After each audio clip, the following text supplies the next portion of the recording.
आप देख रहे हैं the daily show with Munir Memon. अस्सलाम वालेकुम, आप देख रहे हैं प्रोग्राम मुनीर मेमन के साथ। पाकिस्तान की मईशत के लिए एक और बहुत ही अच्छा दिन, स्टॉक मार्केट से जुड़े लोगों के लिए एक बहुत अच्छा दिन। आज पाकिस्तान स्टॉक एक्सचेंज में रिकॉर्ड तेजी देखी गई और KSE 100 इंडेक्स 67,223 की सतह पे क्लोज हुआ। आज मजमूई तौर पे इंडेक्स में 1505 पॉइंट्स का इजाफा रिकॉर्ड किया गया, जिसके साथ ही इंडेक्स ने एक और ऑल टाइम हाई अचीव किया।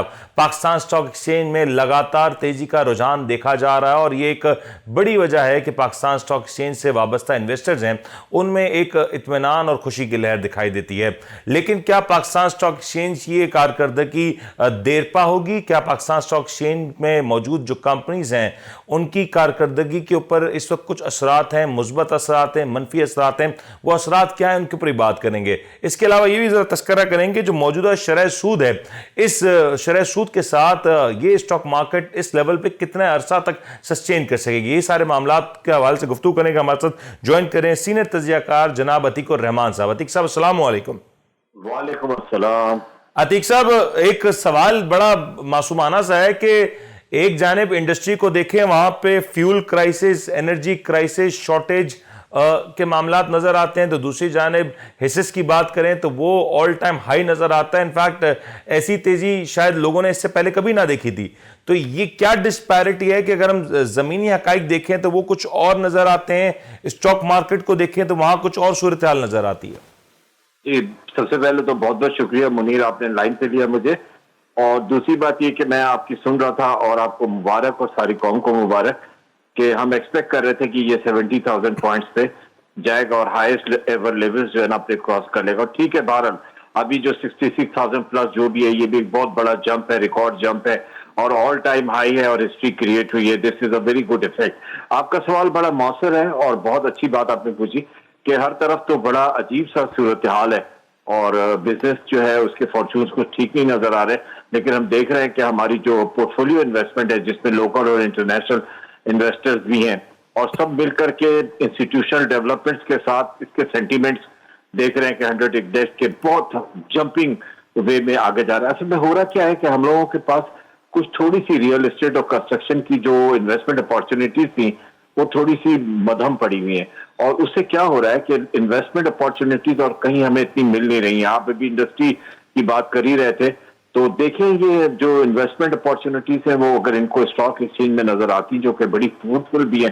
और हम देख रहे हैं जो कंपनीज इसमें गेन कर रही हैं और रोज बरोज किसी ना किसी मुदारबा का या किसी सुकूक का इजाफा भी हो रहा है स्टॉक एक्सचेंज में रजिस्ट्रेशन के साथ। तो ये एक अच्छा इकदाम है और हम इंशाल्लाह अपनी स्टॉक एक्सचेंज को इंटरनेशनल लेवल की स्टॉक एक्सचेंज के बिल्कुल करीब ले जा रहे हैं और इंशाल्लाह ताला ये बहुत अच्छे से आगे बढ़ भी जाएगी। लेकिन अतीक साहब, एक सवाल फिर यही आता है कि जो स्टॉक एक्सचेंज में जो लिस्टेड कंपनीज हैं उनकी प्रॉफिटेबिलिटी के ऊपर बात करें तो वो यकीनी तौर पे प्राइस टू अर्निंग मल्टीपल की हम बात करें तो हमारे यहाँ आज भी मार्केट में एक बड़ा गैप नजर आता है। लेकिन जो स्मॉल इंडस्ट्रीज हैं या जो मीडियम साइज इंडस्ट्रीज हैं उनका सर्वाइवल इस वक्त बड़ा मुश्किल हुआ है due to gas shortage. Especially अगर आप जो टेक्सटाइल सेक्टर की बात करें या उन सेक्टर्स की बात करें जहां पे गैस का या इस तरह की फ्यूल का बहुत ज्यादा इस्तेमाल होता है, तो वहां पे बड़े इश्यूज नजर आते हैं। उसके लिए क्या देखा जा रहा है? आपने बहुत अच्छी बात की। फंडिंग गैप्स तो हमारे बहुत ज्यादा हैं और उन फंडिंग गैप्स को ही पूरा करने के लिए हम देख रहे हैं कि हमें लगभग $30 बिलियन की कुछ ना कुछ तो FDI की जरूरत है। हर आए हमें कुछ ना कुछ ऐसा मोबिलाइज करना पड़ेगा कि हम लगभग 25 से 30 बिलियन डॉलर की FDI ट्रैक करने में कामयाब हो जाए। ये थोड़ा सा डिफिकल्ट हो रहा है सिचुएशन, इसलिए इस पर थोड़ा कर दूं। फाइनेंशियल की जो प्रॉब्लम्स आ रही है वो यही है कि हमारे पास जो टैरिफ्स हैं इलेक्ट्रिक के और गैस के प्राइसेस जो हैं वो बहुत ज्यादा अनबियरेबल टाइप की हैं और वो बहुत बड़े हुए हैं। साथ ही साथ क्या हो रहा है कि इसके साथ एक मिक्सचर आ रहा है, वो है एडिशनल टैक्सेस का, डायरेक्ट टैक्सेस का, इनडायरेक्ट टैक्सेस का। जब आप हाई रेट ऑफ टैरिफ में और हाई रेट ऑफ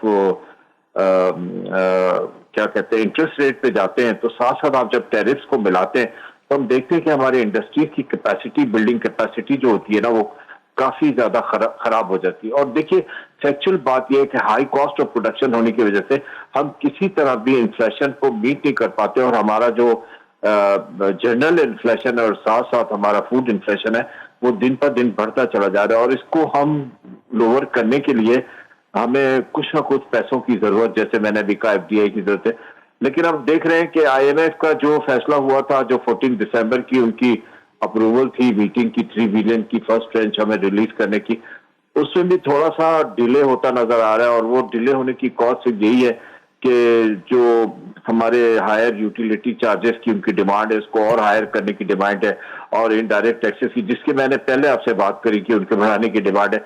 तो ये एक ऐसा इंसिडेंस है जो हमको बहुत ग्रेटर लेवल पे ले जाएगा।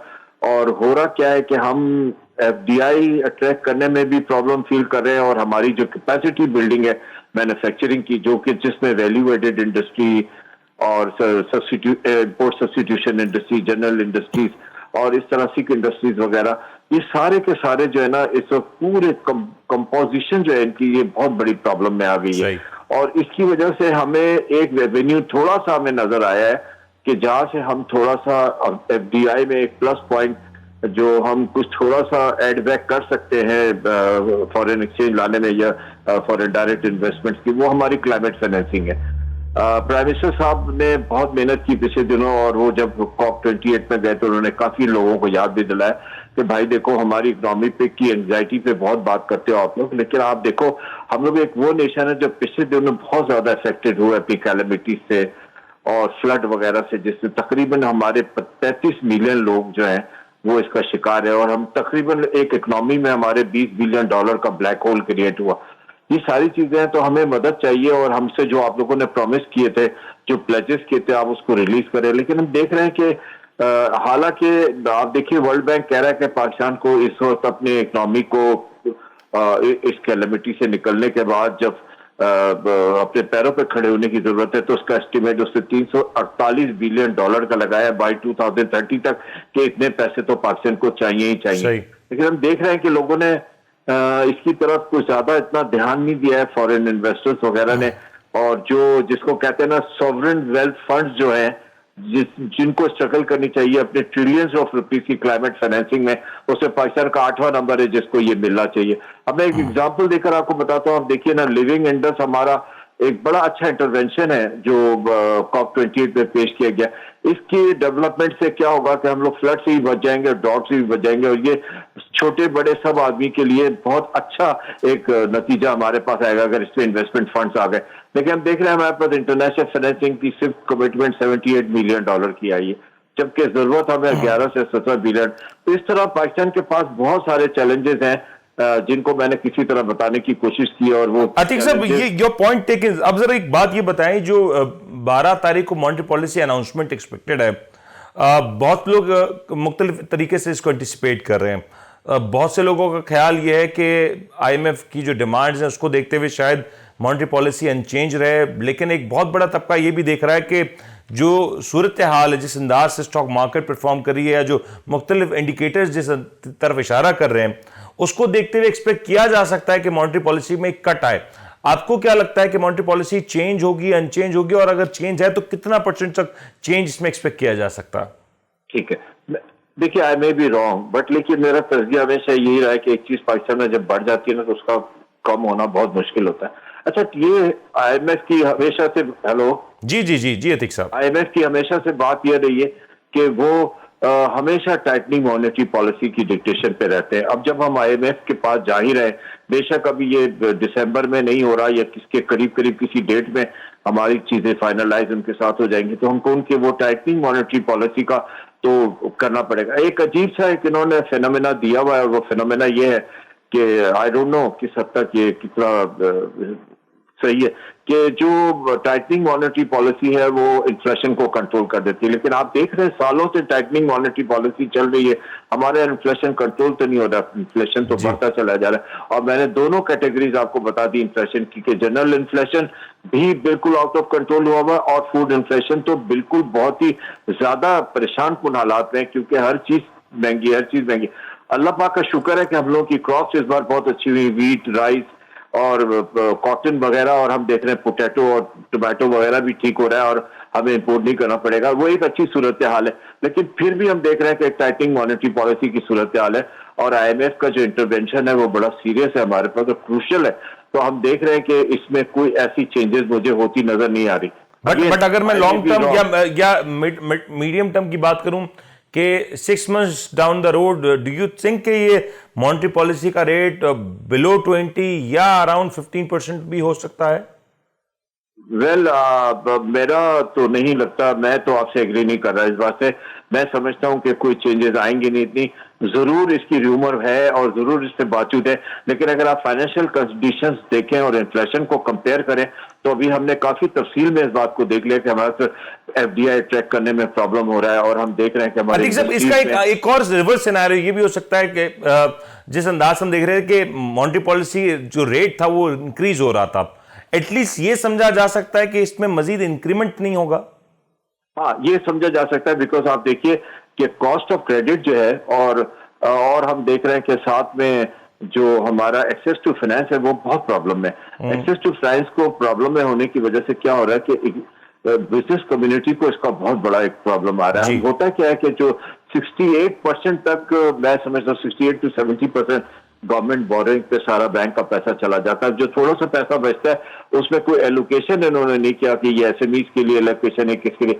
अब SMEs जो है वो बहुत ही स्मॉल रिजर्व्स के साथ और बहुत छोटे मार्जिन पे काम करते हैं और उनको हर वक्त पैसों की जरूरत होती है। कभी डैमरेज पे करना है, कभी प्लांट एंड मशीनरी, कभी स्पेयर पार्ट, कभी गुड्स खरीदने, मतलब कुछ ना कुछ करने के लिए SMEs को फंड्स, और वो एक्सेस टू फाइनेंस इनको मिलता भी नहीं, और अगर मिलता भी है तो वो इतनी हाई कॉस्ट ऑफ क्रेडिट पे मिलता है कि वो उसका वारा नहीं खाता और नॉन परफॉर्मिंग लोन्स का हमेशा खतरा रहता है। अतीक साहब, लास्ट थिंग ये बताइएगा कि ये जो हम देख रहे हैं कि एक केयर टेकर गवर्नमेंट है, इनफैक्ट बहुत से लोग अनवारुल हक काकड़ साहब को बतौर केयर टेकर प्राइम मिनिस्टर जो उनकी परफॉर्मेंस उसको काफी ज्यादा अप्रिशिएट भी कर रहे हैं, बट इवेंचुअली हम इलेक्शंस की तरफ बढ़ेंगे और फरवरी के फर्स्ट मंथ में जो इलेक्शंस हैं वी एक्सपेक्ट अ चेंज, और वो चेंज कितना स्टेबल है कितना अनस्टेबल है उसको प्रेडिक्ट नहीं किया जा सकता।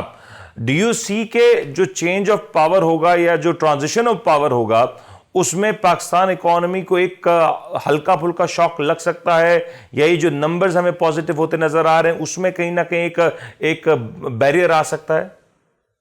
देखिए, जहां तक अभी जो इंटरिम गवर्नमेंट है, they are working very hard, there is no doubt in it. अब प्राइम मिनिस्टर तो खास करके बहुत मेहनत कर रहे हैं, और देखिए मैंने अभी एग्जांपल भी इनको क्लाइमेट फाइनेंसिंग पे दिया कि कितनी उन्होंने मेहनत करके और हर बात की। तो ये तो रही एक बात अपनी तक, लेकिन जहां तक बात आ रही है कि जब ये चेंज होगा, सारा कुछ होगा, तो ऑफ कोर्स हम देखेंगे कि उसमें काफी ज्यादा चीजें आगे लेकिन होना क्या चाहिए? देखिए, जो ट्रांसफॉर्मेशन और जो क्वालिटी डेवलप होगी, ये इनकी मेहनत से जो हो रही है, बल्कि हम ये कह रहे हैं, तो उसको जो है ना कैरी फॉरवर्ड करना चाहिए आने वालों को, और उनको उस पर अमल करना चाहिए। Do we see any of these faces in the full-fledged government जो आज केयरटेकर गवर्नमेंट के साथ हैं?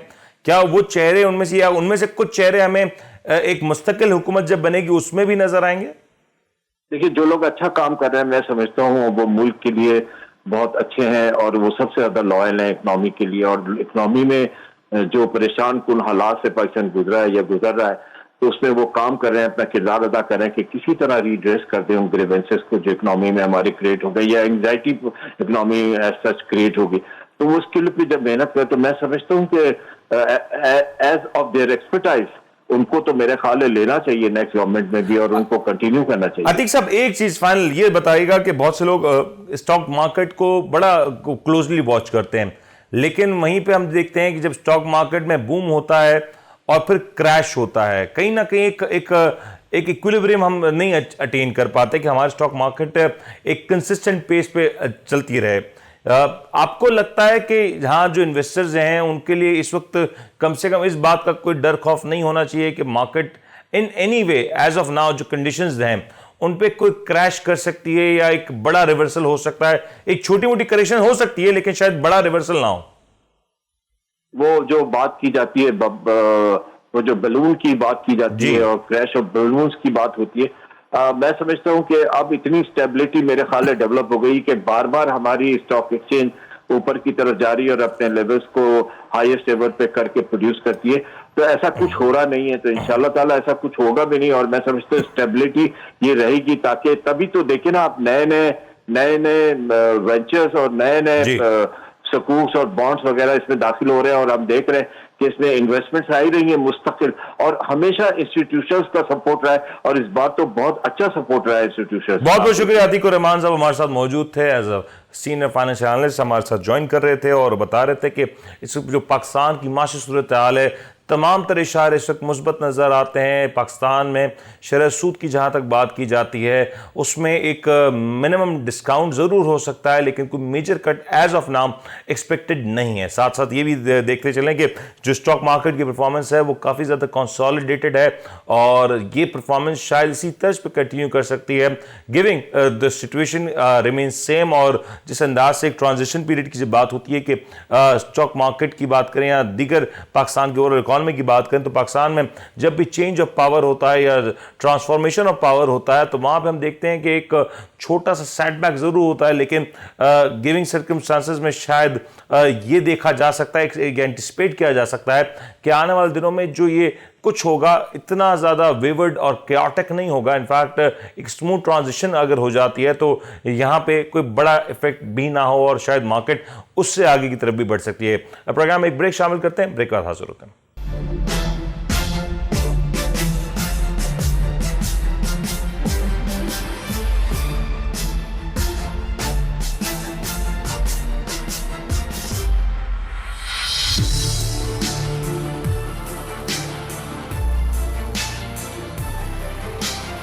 आप देख रहे हैं the daily show with Munir नेमत।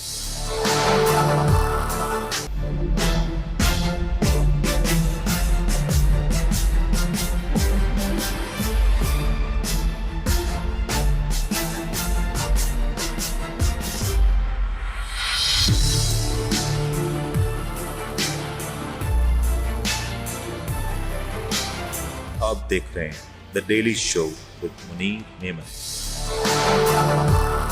प्रोग्राम में आपको खुशामदीद कहते हैं। तस्करा करते हैं पाकिस्तान की मौजूदा सियासी सूरत हाल का।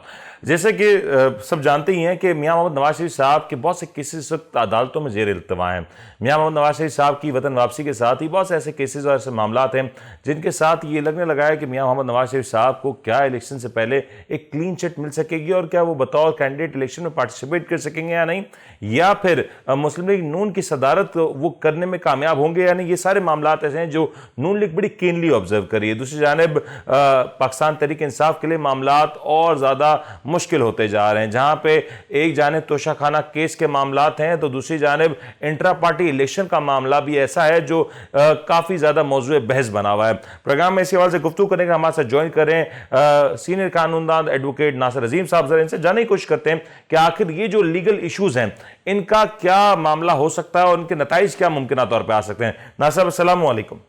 सर वालेकुम सलाम सर। नासिर साहब जरा पहले डिस्कस करते हैं तहरीक इंसाफ के इंट्रा पार्टी इलेक्शंस के हवाले से। तहरीक इंसाफ के बानी रहनुमाओं में शामिल अकबर एस बाबर साहब इस तमाम तर प्रोसेस से काफी नाखुश हैं और गालिबन उन्होंने अदालत में पिटिशन भी दायर की है।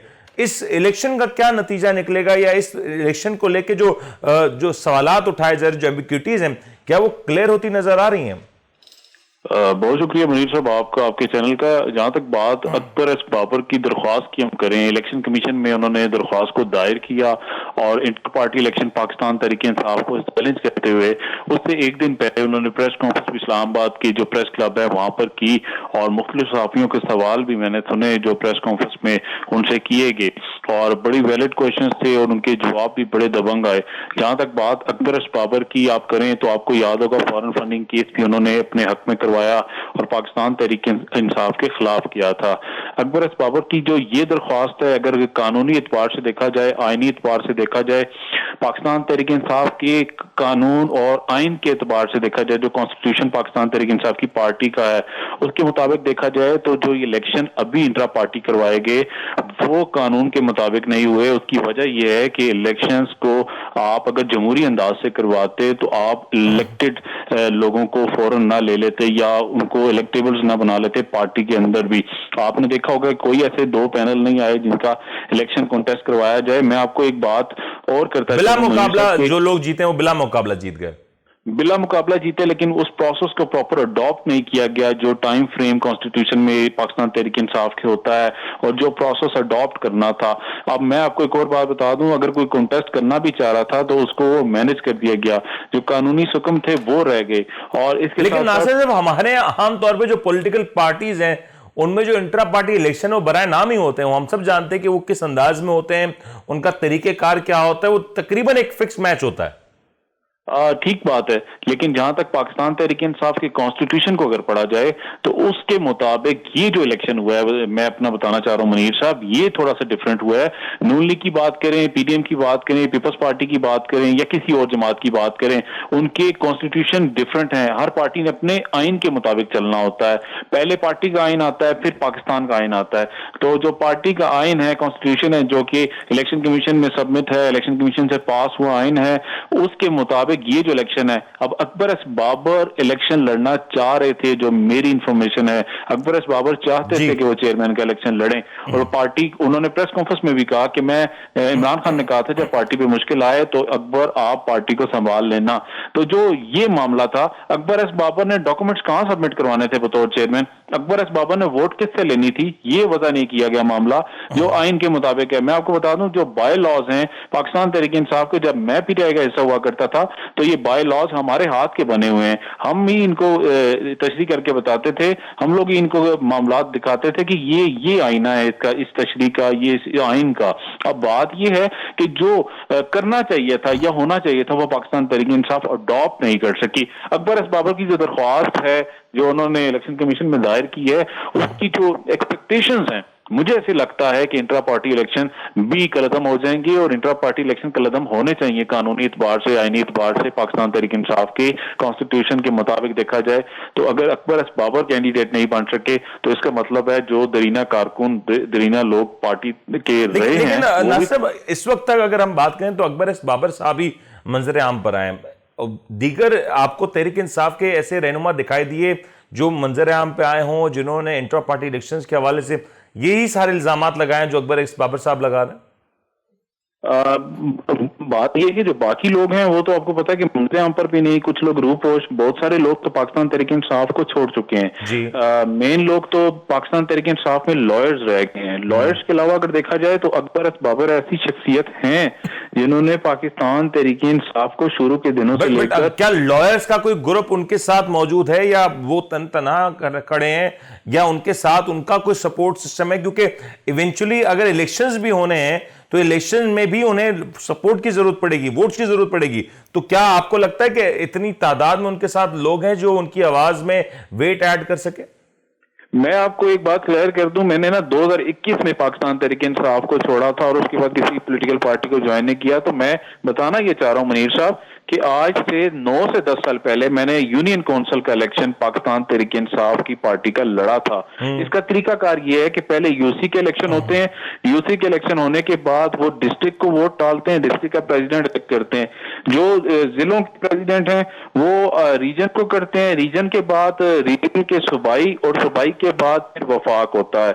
ये जो प्रोसेस अडॉप्ट किया गया ऊपर से नीचे का, ये थोड़ा सा गलत हुआ। ये कानूनी हुक्म है और जो बात कर रहे हैं आप कह रहे हैं इस कानून में या पीटीआई के अपने आइन में इसकी कोई गुंजाइश नहीं है और ये जो पूरे का पूरा प्रोसेस अडॉप्ट किया गया वो गैर कानूनी है और ये रिवर्स हो सकता है? बिल्कुल, मैं आपको वो बात बता रहा हूं जो हमारे हाथ पढ़ते रहे, देखते रहे, हम ही तो इनको बताते थे। मैं secretary legal youth PTI Pakistan रहा हूं 2021 तक, जब पाकिस्तान तहरीक इंसाफ को रिजाइन किया था। यूथ ऐसा मुमकिन नहीं है कि आप यूथ का डायरेक्ट प्रेसिडेंट अपॉइंट कर दें। लेकिन नासिर साहब ये बताइए, ये जो मामला, ये तो इलेक्शन कमीशन की कोर्ट में ना, इलेक्शन कमीशन ने डिसाइड करना है कि क्या ये पूरा प्रोटोकॉल फॉलो हुआ नहीं हुआ, व्हाटसोएवर। लेकिन सपोजिटली जैसे कि आप कह रहे हैं कि election commission of Pakistan Akbar S Babar साहब की दरख्वास्त मंजूर कर लेता है और फैसला उनके हक में आ जाता है, स्टिल पीटीआई के पास ऑप्शंस तो मौजूद होंगे कि वो हाई कोर्ट में जाएं, फिर सुप्रीम कोर्ट में जाएं, तो ये प्रोसेस भी एक टाइम टेकिंग प्रोसेस होगा। आपको नहीं लगता कि इतना जल्दी मामला ये भी हल नहीं होने जा रहा? सर, अगर इनकी इंट्रा पार्टी इलेक्शन का मामला हल ना हुआ और ये अपीलेट फोरम में गए, वहां पर जाकर इन्होंने सेल किया ऑर्डर को, तो याद रखिएगा इंतखाबी निशान बल्ला भी इनके हाथ से चला जाएगा।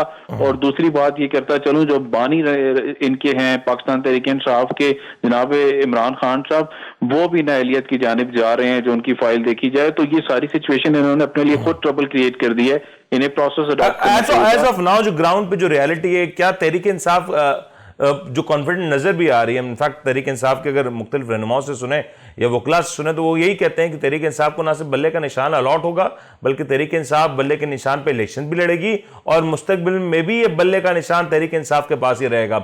और माजी में भी अगर हम देखें तो इस तरह की कोई ऐसी मिसाल नहीं मिलती कि किसी सियासी जमात का जो एक सिंबल होता है वो उससे लेके उस किसी और जमात को दिया गया हो। पीपल्स पार्टी पे बड़ा मुश्किल वक्त आया, बट तीर का निशान हमेशा उनके साथ रहा। एमक्यूएम की बात करें, पतंग का निशान आज भी उनके साथ मौजूद है।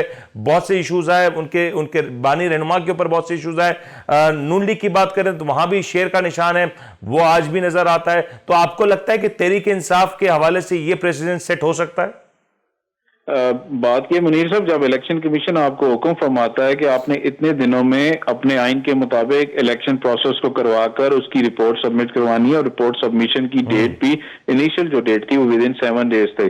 अगर आप अकॉर्डिंग टू लॉ काम नहीं करेंगे, पॉलिटिकल पार्टी के अकॉर्डिंग टू कॉन्स्टिट्यूशन क्योंकि अप्रूव हुए और जो सबमिशन है इलेक्शन कमीशन में उसके मुताबिक इलेक्शन नहीं करवा पाते, तो इलेक्शन कमीशन अगर इस दरख्वास्त पर जो अकबर एस बाबर ने दायर किया, अगर उसमें वो दरख्वास्त को एक्सेप्ट करते हुए इनके इंट्रा पार्टी इलेक्शन को कलअदम करार दे देते हैं, तो याद रखिएगा इंट्रा पार्टी इलेक्शन ही कलअदम हो गए तो फिर इंतखाबी निशान आपको अलॉट कैसे होगा? बात तो यह है कि आपके ऑफिस बेरर होंगे तो सारे पार्टी के मामला चल सकते हैं और पार्टी रह सकती है। जब ऑफिस बेरर ही नहीं होंगे, पार्टी को कंडक्ट ही नहीं सही तरीके से। ठीक हो गया नासिर साहब, योर पॉइंट टेकन। जरा ये बताइए, जो तहरीक इंसाफ के जो बानी रहनुमा हैं इमरान खान साहब, उनके केसेस भी अभी तक जेर इल्तवा हैं। बहुत से मामला आते हैं, आप तोशा खाना की बात कर लें, साइफर का मामले की बात कर लें, और एज ऑफ नाउ अपेरेंटली नजर भी ये आ रहा है कि ये तमाम तर जो मामलात हैं वो एक तरीके से जमूत इख्तियार कर चुके हैं, वो ना आगे बढ़ पा रहे हैं ना वो पीछे हो पा रहे हैं। आपको लगता है कि इस सारे मामले में कोई ब्रेक थ्रू हो सकता है, या सजाओं की सूरत में या तो क्लीन शीट की सूरत में? आपको कहीं ये मामलात आगे बढ़ते नजर आ रहे हैं? मैं मुनीर साहब इस हवाले से आपको ये भी क्लियर करना चाहूंगा, आपने इमरान खान साहब का पूछा और आप पूछना ये चाह रहे होंगे कि क्या ये इलेक्शन लड़ पाएंगे कि नहीं, जी, और क्या इनको तमाम मुकदमात में क्लीन चिट मिलेगी कि नहीं। बात ये है, आप मुख्तलिफ पॉलिटिकल पार्टीज के भी रेफरेंस दे रहे हैं। याद रखिएगा कि एक तो 9 मई का वाकया पाकिस्तान तहरीक-ए-इंसाफ से हुआ। पाकिस्तान जब से बना 76 ईयर्स में ये पहला वाकया हुआ कि जो मुख्तलिफ इदारों पर जाकर हमले किए गए बराह रास्त। अब बात कर लेते हैं कि इनकी केसेस पहला वाकया नहीं है, माजी में ऐसे बहुत से वाकयात हुए हैं, लेकिन हाँ अपनी नौयत में माजी में होने वाले वाकयात में ये नुमाया है। जी, अब मैं ये अर्ज करता चलूं कि जो मामला आप केसेस का कर लें कि क्या इलेक्शन लड़ पाएंगे कि नहीं, बड़ी मोटी सी बात करूंगा।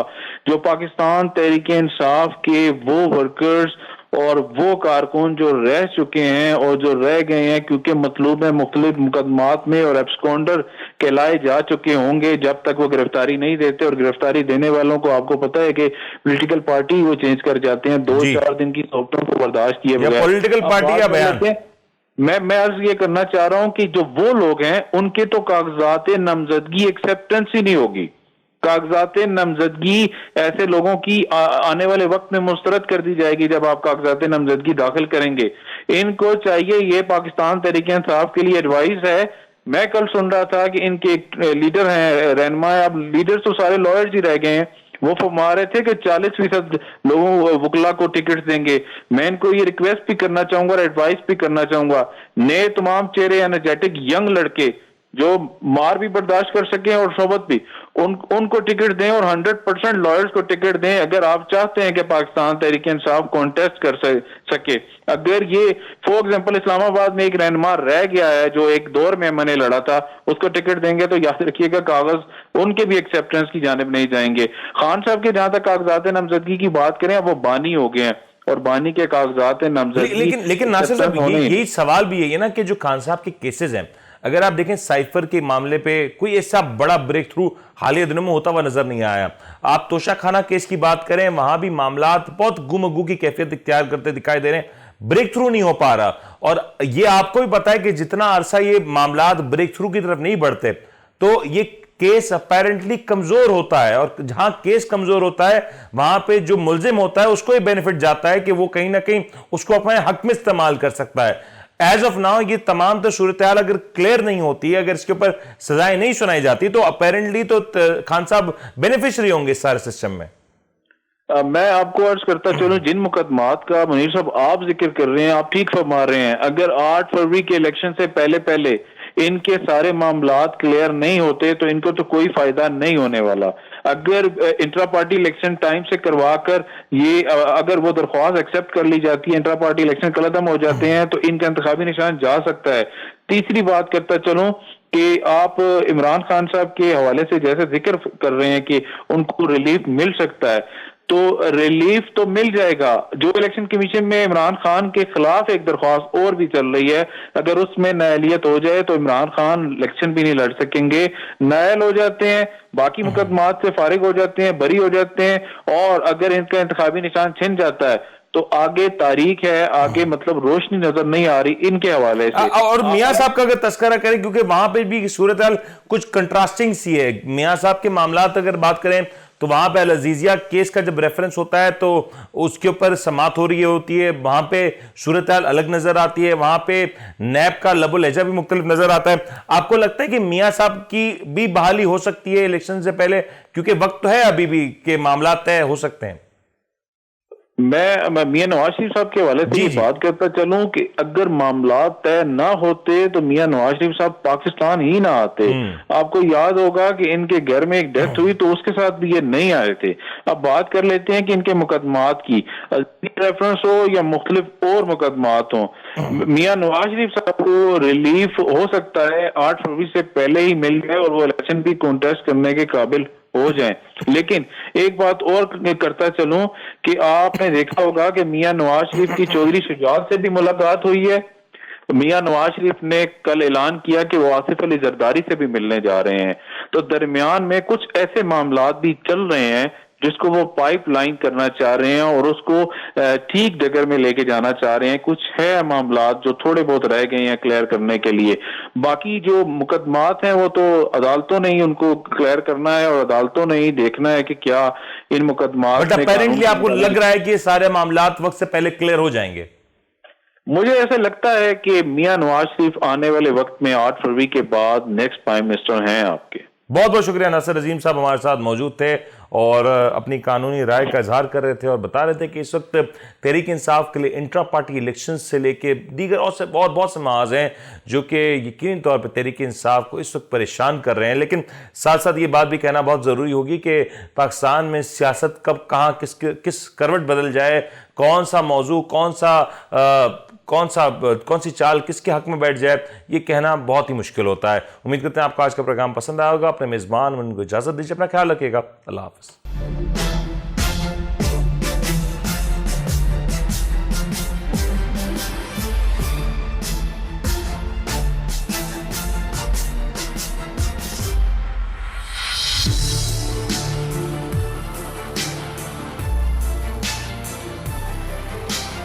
आप देख रहे हैं the daily show with Munir नेमत।